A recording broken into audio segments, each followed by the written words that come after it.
अस्सलाम वालेकुम viewers, welcome to my YouTube channel preparational world.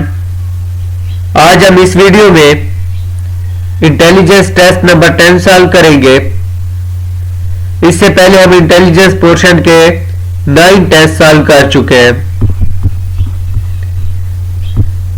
Question number 1 है complete the following series.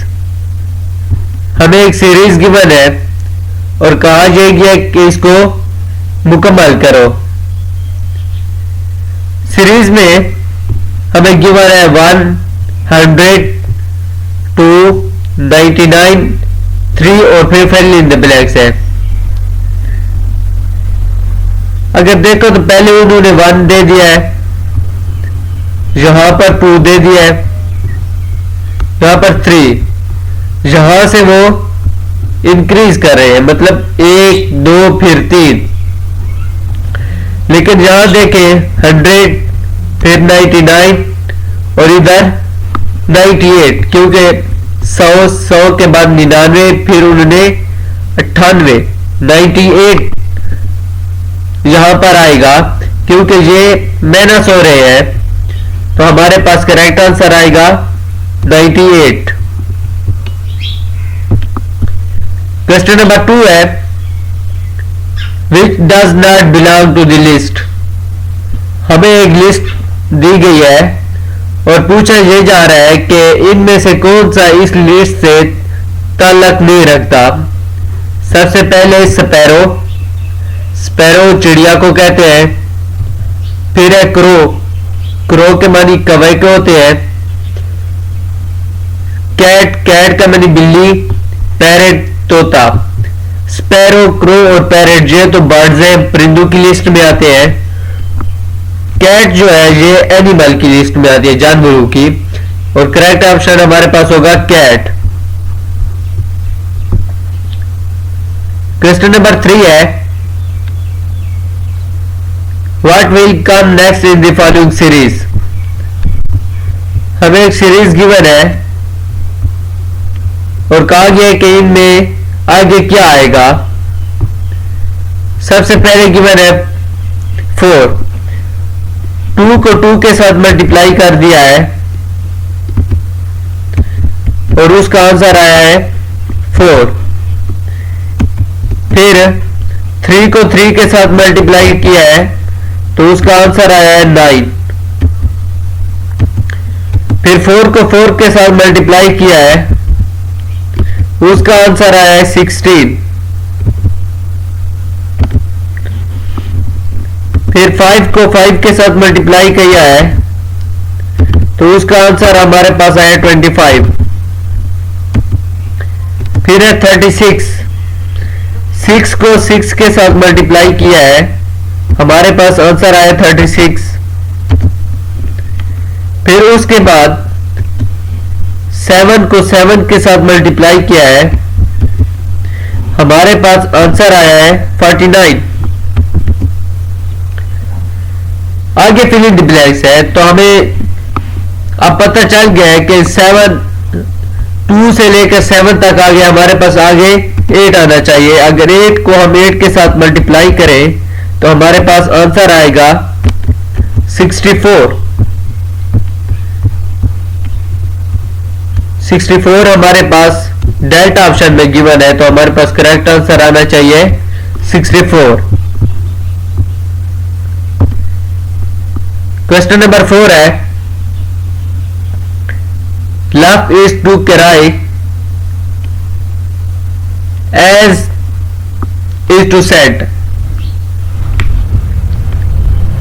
Love हंसने को कहते हैं, किराई चलाने को कहते हैं। ये एंटोनम गिवन है। लव और कैरी आपस में एंटोनम है, तो हमें सेड का जो एंटोनम ढूंढना है वो कौन सा होगा। पहले टीयर्स आंसू, फिर हैप्पी खुशी, गो जाना, स्माइल मुस्कुराना।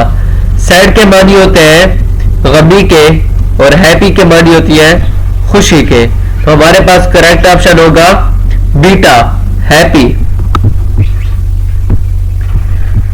क्वेश्चन नंबर 5 है find the odd man out, इनमें से मुख्तलिफ तलाश करें। अल्फा ऑप्शन में लॉन्ग लंबा, बीटा में चौक, चौक के मानी काटना के होते हैं।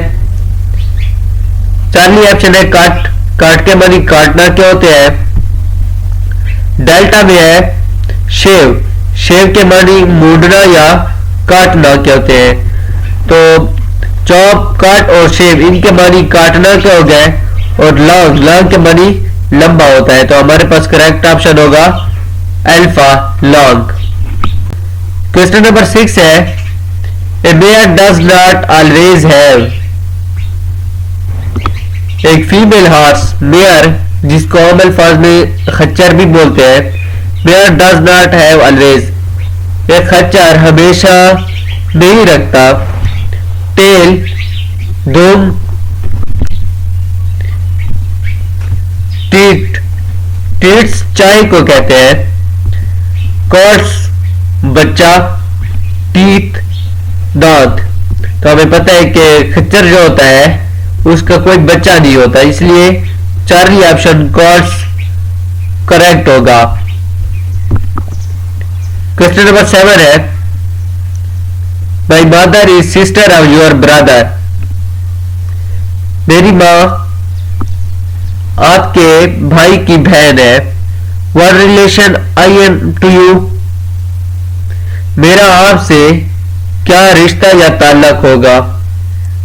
अल्फा ऑप्शन में हमारे पास है अंकल, चाचा, बीटा नेफ्यू, भतीजा या भांजा, चार्ली ऑप्शन में कजन, डेल्टा है सन इन लॉ। अगर आता कि what relation you to I तो फिर आता अंकल, लेकिन what relation I am to you, मेरा आपसे क्या रिश्ता या ताल्लुक है, तो हमारे पास करेक्ट ऑप्शन आएगा बीटा नेफ्यू, भांजा। क्वेश्चन नंबर 8 है hair is to air as close is to, यहां इसमें एक ट्रिक इस्तेमाल हुआ है। हेयर इज टू एयर, कान सुनने के लिए होते हैं, लेकिन इसने वो वाला ट्रिक इस्तेमाल नहीं किया, लेकिन इसमें उसने हेयर है तो हेयर में उसने एच को रिमूव कर दिया है, और उसके जो बाद ई है उसको कैपिटल लिख दिया एयर। तो हम भी इसमें क्लोज में सी को रिमूव करेंगे, और जो एल होगा लूज, उस एल को कैपिटल लिखेंगे, तो हमारे पास करेक्ट ऑप्शन बनेगा लूज। लूज हमारे पास अल्फा ऑप्शन में मौजूद है, तो हमारा करेक्ट ऑप्शन यही होगा। हेयर का एच रिमूव करके उसने एयर बना दिया है, तो हम क्लोज का सी रिमूव करके उसको लूज बनाएंगे। क्वेश्चन नंबर 9 है व्हाट विल कम नेक्स्ट, आगे क्या आएगा। 7 + 2 - 1 is equal to h, 7 + 2 9 - 1 8, h जो है वो अल्फाबेटिकली 8 पोजीशन पर है। फिर है 22 + 6 सब्सट्रैक्शन 5, तो ये हमारे पास आएगा 23। w जो है वो 23 पोजीशन पर है, क्योंकि टोटल 26 है, तो z 26 पर आ गया, y 25 पर आ गया, x 24 पर और w 23 पर। फिर हमें जो फाइंड करना है वो है 11 + 6 - 2, ये हमारे पास 15 आ रहा है। 15 अब क्या होगा, तो हम इधर फाइंड करते हैं। A B C डी, ये हम लिखते हैं, इसमें 15 वर्ड्स तक हम लिखेंगे।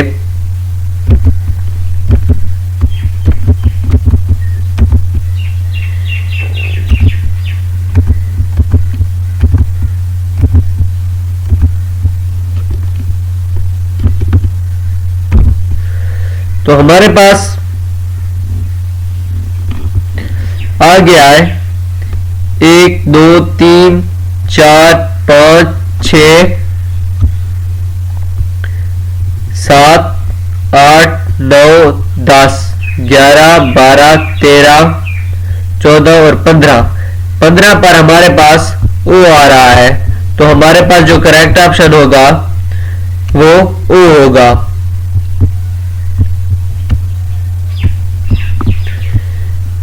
क्वेश्चन नंबर 10 है, What comes only once in danger but twice in ranger?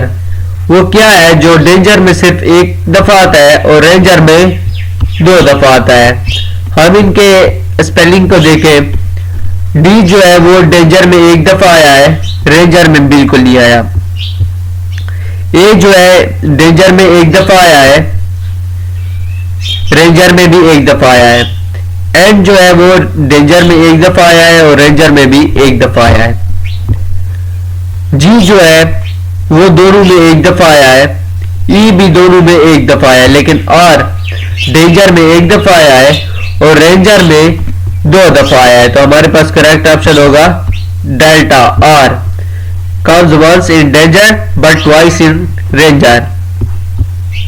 Viewer, ये था हमारा आज का lecture intelligence test number 7, intelligence test 10 था जिसको हमने सॉल्व किया है।